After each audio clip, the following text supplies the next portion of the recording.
আসসালামু আলাইকুম। সবাইকে আমন্ত্রণ জানাচ্ছি আমাদের নিয়মিত আয়োজন নারী উদ্যোক্তার সাফল্য অনুষ্ঠানে এবং সাথে আছি আমি হাসিনা আনসার নাহার। প্রিয় দর্শক, প্রতি পর্বেই আমাদের স্টুডিওতে একজন নারী উদ্যোক্তা আমন্ত্রিত থাকেন। আজকে আমাদের স্টুডিওতে আমন্ত্রিত আছেন কাজী সোনিয়া রহমান। কাজী সোনিয়া রহমান পুরো অনুষ্ঠান জুড়ে আমাদের সাথে থাকবেন। তার জানা অজানা সকল তথ্য আমরা জানবো এবং তিনি কিভাবে একজন সফল নারী উদ্যোক্তা হয়ে উঠলেন সেই গল্পটাও আমরা তার কাছ থেকে শুনবো। চলুন দর্শক, আমরা চলে যাই আপুর কাছে। কেমন আছেন আপু? আসসালামু আলাইকুম। ওয়ালাইকুম আসসালাম। আলহামদুলিল্লাহ, ভালো আছি। জি, আপনাকে মাশাআল্লাহ খুব প্রিটি লাগছে। আপু, আপনি আপনার পরিচয়টা আমাদের দর্শকের উদ্দেশ্যে দিন। জি, আমি কাজী সোনিয়া রহমান, আমার পেজের নাম হচ্ছে মডিশ ওয়াইড্রপ। আচ্ছা, বাহ, দারুণ। আপনি তো থ্রি পিস ড্রেস সবকিছু নিয়ে কাজ করছেন, তো শুরুটা কিভাবে ছিল? কার অনুপ্রেরণায় আপনি এতদূর আসলেন? অনুপ্রেরণা বলতে আমার বাচ্চাদের অনুপ্রেরণাটাই বেশি ছিল। আসলে আমার স্টুডেন্ট অবস্থায় বেবি, তো ওই জন্য পড়াশোনা শেষ করে আর জব করা হয়নি। তারপরে যখন ওরা একটু বড় হলো তখন ওরাই বলতেছিল যে কিছু করো, দেন ওইখান থেকেই আর কি কিছু করার চমৎকার শুরু করলেন।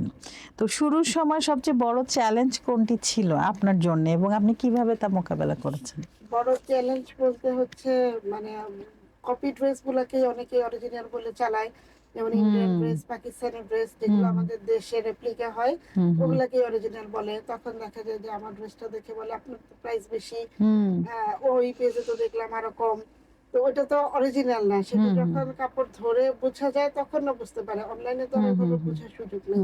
তো যারা হচ্ছে সামনাসামনি কিনে তখন তারা আসলে বুঝতে পারে। এটাই বড় চ্যালেঞ্জ ছিল। এটাই বড় চ্যালেঞ্জ। এটা আসলে আপনি কিভাবে মোকাবেলা করলেন এই বিষয়গুলো? আমার প্রোডাক্টটা যেটা অথেন্টিক সেটা আমি অথেন্টিকই বলি, মানে যেটা বাইরের সেটা বাইরেরই বলি, যেটা দেশি রেপ্লিকা সেটা আমি রেপ্লিকাই বলি, মানে রেপ্লিকাটাকে অরিজিনাল বলে চালানোর চেষ্টা করি আর কি। এটা আমরা অনেক সময় দেখি যে যিনি দেশি প্রোডাক্ট সেল করেন বা দেশি পণ্য সেল করেন তিনি শুধু দেশি করছেন, কিন্তু আপনি দেশি পাশাপাশি বিদেশি একই সাথে, মানে এই দুই চ্যালেঞ্জ আপনি কিভাবে নিলেন, কেন নিলেন? এটা চ্যালেঞ্জটা বলতে হচ্ছে পাকিস্তানি ড্রেসগুলো মোটামুটি একটু এক্সপেন্সিভ, তো সবার আসলে সাধ্যের মধ্যে হয় না, বা দেখা যায় আমরা বাসায় যে ড্রেসগুলো পরি অত রেঞ্জের মধ্যে আমরা পরি না, বাসায় পরার জন্য একটু কমের মধ্যে চাই। তো এখন হচ্ছে আমাদের অনেক মানে পাকিস্তানি ড্রেস বা ইন্ডিয়ান ড্রেসগুলো রেপ্লিকা আমাদের দেশে করে।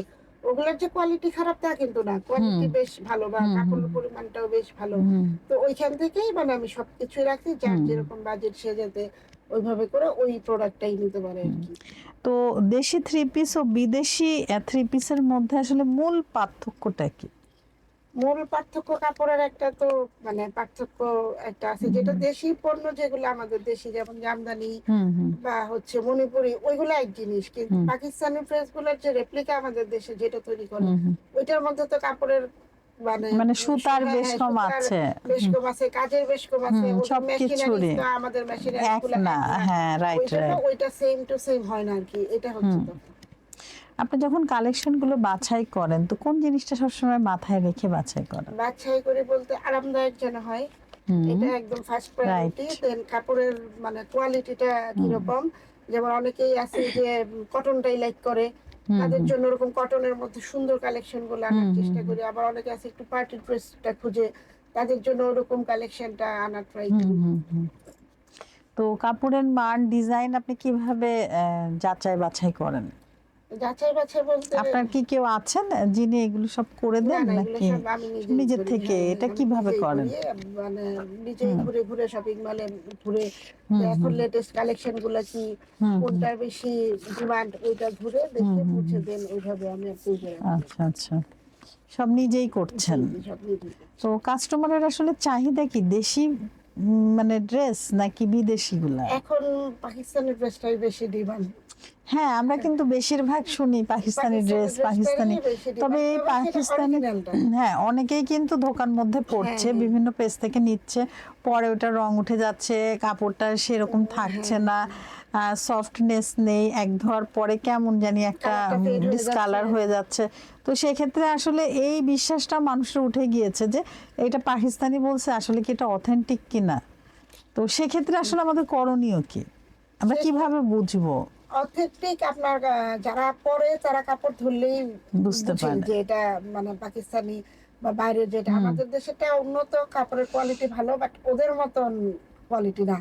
এটা যারা হচ্ছে পরে তারা ধরেই বুঝে যায়। তো অনলাইন থেকে যদি কেউ প্রতারণার শিকার হয় তখন কি করবে? অনেক হচ্ছে, এটা যে হচ্ছে না তা না। তারা বুঝবে কি করে অনলাইনের ক্রেতারা? তারা অনলাইন ক্রেতারা ট্রাস্ট হচ্ছে যে যারা আমার পরিচিত, যেমন আমার ফ্রেন্ড সার্কেলরা সবাই আমার কাছ থেকেই নেয়। আমি বিজনেস শুরু করার পর থেকে তারা আর মানে শপিং মল থেকে ড্রেস নেয় না। তো ওই তারাই দেখা যায় যে বলে, সে আবার তার ফ্রেন্ডকে বলে বা তার পরিচিতদের বলে, ওইভাবেই আসলে হয় আর কি। ওইভাবে অনলাইনে তো আর কাপড় ধরে দেখে নেওয়ার মতন সুযোগটা নেই। আপনার সোর্সিংটা কোথায়? মানে এই যে কাপড়গুলো আনছেন বিদেশি যেগুলো, এগুলো কি ডিরেক্ট পাকিস্তান থেকে আনছেন? ও, এই জন্য আপনি বলতে পারছেন যে এটা অথেন্টিক। হ্যাঁ, গ্যারান্টি দিয়ে বলতে পারছেন। আর ইন্ডিয়ান গুলো ইন্ডিয়া থেকে আসছে? ও, আপনি নিজে গিয়ে আনছেন? আচ্ছা আচ্ছা আচ্ছা আচ্ছা। আর দেশিটা তো আপনি একদম নিজের হাতের মুঠোই আছে আমাদের দেশের সকল পণ্য। তো বর্তমান থ্রি পিস ড্রেসের বাজার সম্পর্কে আপনার অভিজ্ঞতা কেমন, আপনার মতামত কেমন? অভিজ্ঞতা বলতে মানে বাজারে হচ্ছে আপনার রেপ্লিকায় ভালো, এটা হচ্ছে বড় একটা মানে চ্যালেঞ্জ, বা ওইটা দেখা সেটা হচ্ছে বড় বিষয়। মানে অরিজিনাল বলে অরিজিনালের পরে যে কতগুলো ডুপ্লিকেট, কত নাম্বার, মানে সাথে সাথে কপি হয়ে যাচ্ছে। হ্যাঁ, মানে কপির মধ্যে আবার অনেক কপি। ও, কপির মধ্যে আবার কপি। তো এগুলো আমরা যারা সাধারণ জনগণ আছে আমরা বুঝবো কি করে? আমরা তো কাপড় ব্যবসায়ী না। 8,000 টাকার ড্রেসটাকে একদম 1,000 পর্যন্ত কপি আছে। ফার্স্ট কপিটা ধরেন যে 3,000 4,000 হয়তো বা, আর ওইটারে আবার কপি করতে করতে একদম 1,800 নিয়ে আসে। এটা হচ্ছে আর কি বিষয়। ওই জন্য যারা মানে পরে তারা কোয়ালিটিটা বুঝে, আর না হলে পেজে আপনার লাইভ দেখে কমেন্ট করে যে অমুক পেজে তো অনেক কম প্রাইস। কিন্তু মানটা দেখতে হবে। হ্যাঁ, আমারটা তো মানে কপিটা না, এটা বিষয়। তো অনলাইন না অফলাইন, আপনার আসলে কোন মাধ্যমে বিক্রিটা বেশি আমার হচ্ছে? মূলত অফলাইনে বেশি হয় আর কি। মানে পরিচিত যারা একবার নেয় তারা সেকেন্ড টাইম আবার রিপিট কাস্টমার বেশি, এবং তাদের থেকে আরো কাস্টমার চলে আসে। ক্রেতার বিশ্বাস ধরে রাখতে আপনি কি কি পদক্ষেপ নেন? পদক্ষেপ বলতে আমি সবসময় যেটা অথেন্টিক, যেটা বাইরের সেটা আমি বাইরেরই বলি, যেটা দেশি রেপ্লিকা সেটা আমি রেপ্লিকা। মানে আপনার জায়গাতে আপনি সৎ থাকার চেষ্টা করেন। দাম নির্ধারণ করার সময় আপনি কোন বিষয়গুলোর দিকে বেশি নজর দেন? কোন বিষয় বলতে মানে দামটা যাতে মানুষের নাগালের মধ্যে থাকে আর কি, ওরকম করেই চেষ্টা করি দামটা বলতে। তো নতুন উদ্যোক্তাদের সাথে প্রতিযোগিতায় টিকে থাকার কৌশল কি আপনার? প্রতিযোগিতায় টিকে থাকার কৌশল হচ্ছে সততা। মানে যেটা যেই প্রোডাক্ট, যেই দেশের প্রোডাক্ট সেটা সেই প্রোডাক্ট বলেই সেল করা। মানে দেশিটাকে পাকিস্তানি না বলা, পাকিস্তানিটাকে দেশিও না বলা। মানে বেশি ঝামেলা হচ্ছে দেশি আর পাকিস্তানি, ইন্ডিয়ানের সাথে এত ঝামেলা নেই। সাথে বলতে এখন তো ইন্ডিয়ান প্রোডাক্ট আনাটাই অনেক বেশি টাফ হয়ে গেছে। ওইটা মানে ওইটাই বড় চ্যালেঞ্জ। এখন ইন্ডিয়ান প্রোডাক্ট ওরকম চাইলেই अवेलेबल আনা যায়। তো ইন্ডিয়ানটাও কি কপি হয়? মানে সবকিছু কপি হচ্ছে, দেশিটাও কপি হচ্ছে। মানে কপি দিয়ে ভরা। আল্লাহ, ওই মানে সাধারণ মানুষগুলো কতটা প্রতারিত হচ্ছে প্রতিনিয়ত, যারা জানে না। তার মানে আমাদের বিশেষ বিশেষ জিনিসের উপর জ্ঞান রাখতে হবে, না হলে আমরা বারবারই ঠক খাবো। সেটাই তো। সোশ্যাল মিডিয়া আসলে আপনার ব্যবসাকে কিভাবে ইয়ে করে, ভূমিকা রাখে আপনার ব্যবসায়? সোশ্যাল মিডিয়া আপনার সবার দ্বারে দ্বারে পৌঁছে যায়।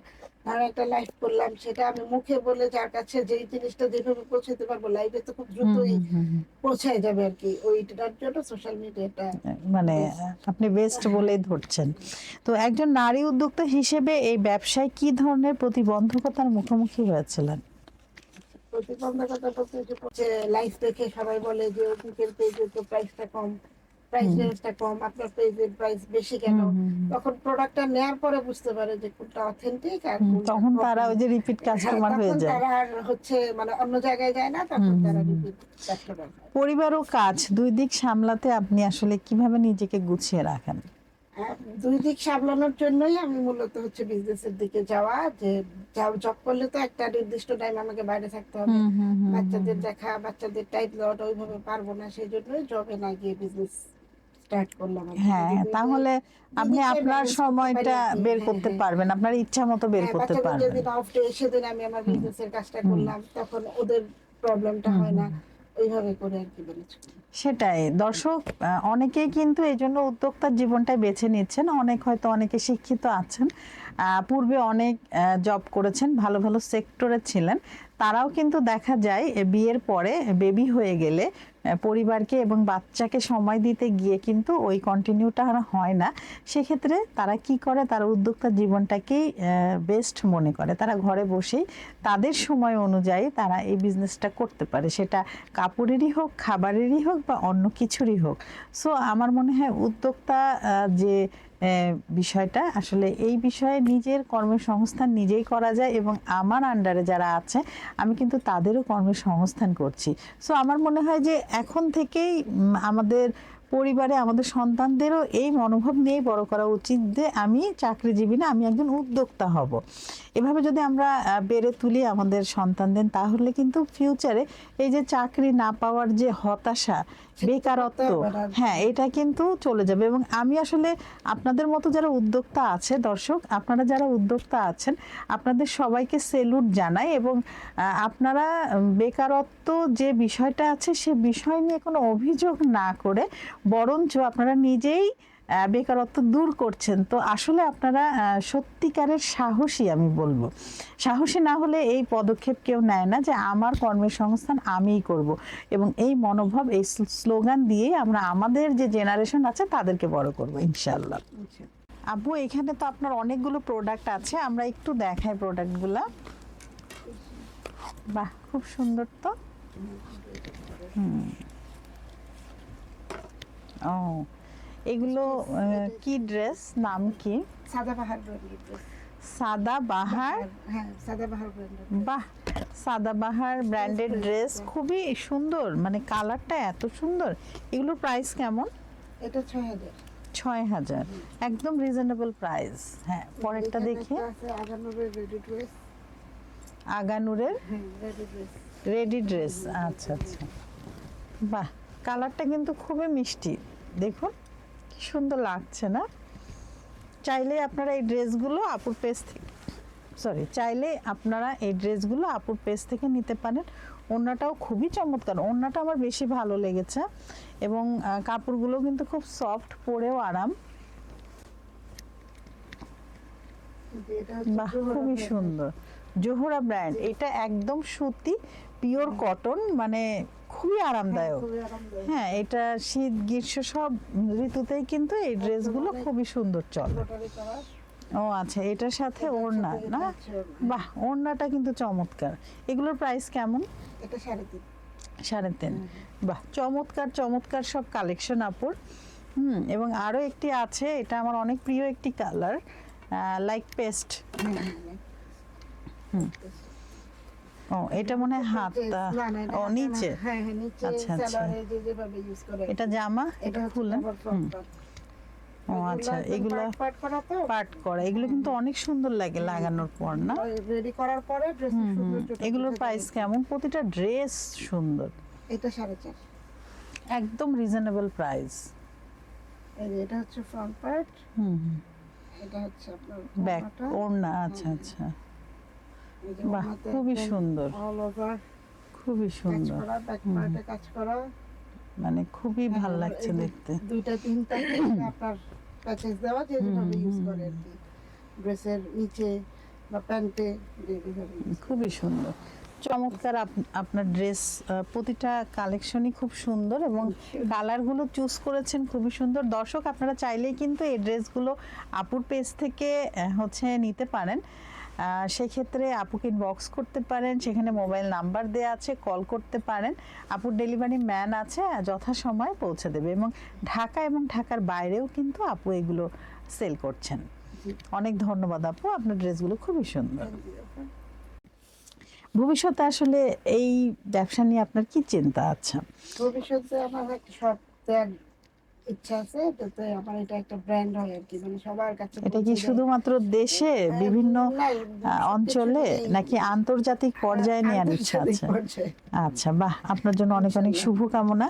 তো দেশি থ্রি পিসকে আন্তর্জাতিক পর্যায়ে নেয়ার বিষয়ে আপনার আসলে পদক্ষেপগুলো কি হবে, কিভাবে একটা প্রচার করবেন আপনি? সেখানে শাখা করবেন। হ্যাঁ, দেশের বাইরে কি আপনার আছে এরকম রিলেটিভ বা হ্যাঁ, অনেক ফ্রেন্ড জায়গাতে, সার্কেল, হ্যাঁ, অনেকে ওনাদের সাথে কি এরকম কথা হয়েছে এই হ্যাঁ, বিষয়ে? আচ্ছা, নতুন যারা থ্রি পিস ড্রেসের ব্যবসা শুরু করতে চান তাদের জন্য আপনার পরামর্শ কি? তাদের জন্য পরামর্শ হচ্ছে মানে ব্যবসা নিজের লাভের চিন্তা না করে, নিজের লাভটা তো অবশ্যই থাকবে, সেটা যে থাকবে না তা না, কিন্তু নিজের অতিরিক্ত লাভের আশায় না থেকে বরঞ্চ কপিটাকে অরিজিনাল বলে ওই প্রাইসে বিক্রি করলেন, সেটা যেন কেউ না করে। যেটা যেখানকার বা যেটা যে দেশের বা যেটা অথেন্টিক পণ্য, সেটা অথেন্টিক বলেই সেল করাটা উচিত সবার জন্য। আপা ঠিকই বলেছেন, নিজের জায়গায় নিজেকে সৎ থাকতে হবে, অবশ্যই ধৈর্যশীল হতে হবে। আসলে একদিনেই সফল হওয়া যায় না এবং একদিনেই কিন্তু অনেক লাভের আশাও করা ঠিক না, আস্তে আস্তে কিন্তু মানুষ আগায়। এবং আমার মনে হয় ব্যবসা শুরু করলে 6 মাস থেকে 1 বছর লাভের আশা বাদই দিতে হবে। জাস্ট পরিচিতির জন্য, আপনার ব্র্যান্ডিং তৈরি করার জন্য আপনাকে কাজ করে যেতে হবে কমপক্ষে 1 বছর। তারপরে আপনি লাভের চিন্তাটা করবেন, কারণ আপনার প্রোডাক্ট কি মানসম্মত কিনা, গুণগত মান ঠিক আছে কিনা, হ্যাঁ, এই বিষয়গুলো কিন্তু আপনাকে জানাতে হবে সবাইকে, কাস্টমারদের। হ্যাঁ, কিভাবে কোথা থেকে আনছেন, আপনার সোর্সিংটা কোথায়, অথেন্টিক কিনা, এই বিষয়গুলোও কিন্তু মাঝে মাঝে শর্ট শর্ট ভিডিও, রিলস, তারপর ছবি, এগুলোও কিন্তু আমরা আমাদের পেজে দিয়ে অথবা লাইভে যদি আমরা চলে যাই আমাদের প্রোডাক্ট তৈরির কারখানায় বা যেখান থেকে আনছি সেখানে, তাহলে কিন্তু বিশ্বাসের জায়গাটা হবে। অনেক সময় আমরা দেখি অনলাইনে অনেক কিছু অর্ডার করছে, বিকাশ দিচ্ছে, বাট ওটা আবার ফেক বের হচ্ছে। হ্যাঁ, কারণ তাদের না না সেখানে বেশিরভাগ দেখা যায় তাদের কোনো লাইভও নেই, তাদের পেজে ওইভাবে কোনো প্রোডাক্টের সেলও নেই, মানে কোনো ক্লু নেই যে ক্লু দেখে আপনি বুঝবেন যে এটা রিয়েল। মানে পুরাটা একটা সাজানো, খুব সুন্দর গোছানো, বাট রিয়েলিটিটা নেই। হ্যাঁ, তো আমরা যখনই আমরা কোনো কিছু অর্ডার করব অবশ্যই পেজের ভিতরে ঢুকে পুরো ইনফরমেশন নিয়ে তারপর, না হলে কিন্তু অনেকেই প্রতারণার শিকার হয়। আমরা ফেসবুকে কিন্তু প্রায়ই দেখছি হচ্ছে। তো উদ্যোক্তা হিসেবে সফল হতে সবচেয়ে জরুরি গুণ কোনটি বলে আপনি মনে করেন? সবচেয়ে জরুরি গুণ হচ্ছে সততা। সততা যদি না থাকে উদ্যোক্তা হয়ে, বা ওইটা আপনি বেশি দিন টিকতে পারবেন না বাজারে। সেটা হয়তো বা কিছুদিন আপনি খুব হাইপে থাকলেন, বাট ওটা কন্টিনিউ করা যাবে। Right right. তো আপনার এই যাত্রায় সবচেয়ে বড় অর্জন কি? বিশ্বাস। কারণ আমার কাছে যারাই ড্রেস নিয়েছে, মানে একদম শুরু থেকে প্রথম যে নিয়েছে, সে সেকেন্ড টাইম আবার আমার কাছে মানে রিপিট কাস্টমার হয়েছে। বিশ্বাসটাই বেশি বেশি। তো এখন আপনি যে কাজগুলো করছেন, আপনি কি সন্তুষ্ট যে আপনি করতে পারছেন সব দিক থেকে, এবং উৎসাহ কেমন পাচ্ছেন সবার? আলহামদুলিল্লাহ ভালো। সবাই সুন্দর মতো, অনেকেই আছে যে আমার আত্মীয় স্বজনের মধ্যে বা ফ্রেন্ড সার্কেল, ওটা একটা পেজে একটা ড্রেস দেখলো, দেখে ভালো লাগলো, দেন আমাকে নক দিল। আমার কাছে হয়তো এটা নাই, তারপরে নক দিল যে যদি ওইটা কালেক্ট করতে পারে তাহলে আমি ওইখান থেকে না নিয়ে আপনার কাছ থেকে নিব, এরকম আর কি। আমরা কিন্তু কথা বলতে বলতে অনুষ্ঠানের একদম শেষ দিকে চলে এসেছি। আপনার কেমন লাগলো নারী উদ্যোক্তার সাফল্য অনুষ্ঠানে এসে? আলহামদুলিল্লাহ, অনেক ভালো লেগেছে। আচ্ছা, আবারও নতুন কোনো আয়োজনে আপনার সাথে দেখা হবে। ভালো থাকবেন। ওয়ালাইকুম আসসালাম। দর্শক, আপনারা যারা এতক্ষণ আমাদের সাথে ছিলেন, আপনাদের সবাইকে অসংখ্য ধন্যবাদ। আপনারা চাইলেই কিন্তু আমাদের এই অনুষ্ঠানে আসতে পারেন, সেক্ষেত্রে আমাদেরকে ইনবক্স করতে পারেন, আমাদের ইমেল অ্যাড্রেস দেওয়া আছে, ইমেল করতে পারেন, মোবাইল নাম্বার দেওয়া আছে, কল করতে পারেন, অথবা আমার এই পোস্টের কমেন্ট বক্সে কমেন্ট করতে পারেন। প্রতি পর্বে কিন্তু আমাদের প্রত্যাশা থাকে নারীর সফলতা এবং নারীর স্বাবলম্বিতা, সফলতায় ভরে উঠুক নারীর জীবন। এই কামনায় আজকের মতো আমি হাসিনা আনসার নাহার এখানেই শেষ করছি। আবারও নতুন কোনো অতিথিকে নিয়ে আপনাদের সবার মাঝে আমি উপস্থিত হব। ততক্ষণ পর্যন্ত আপনারা সবাই ভালো থাকুন, সুস্থ থাকুন এবং আমাদের সাথে থাকুন। আল্লাহ হাফেজ।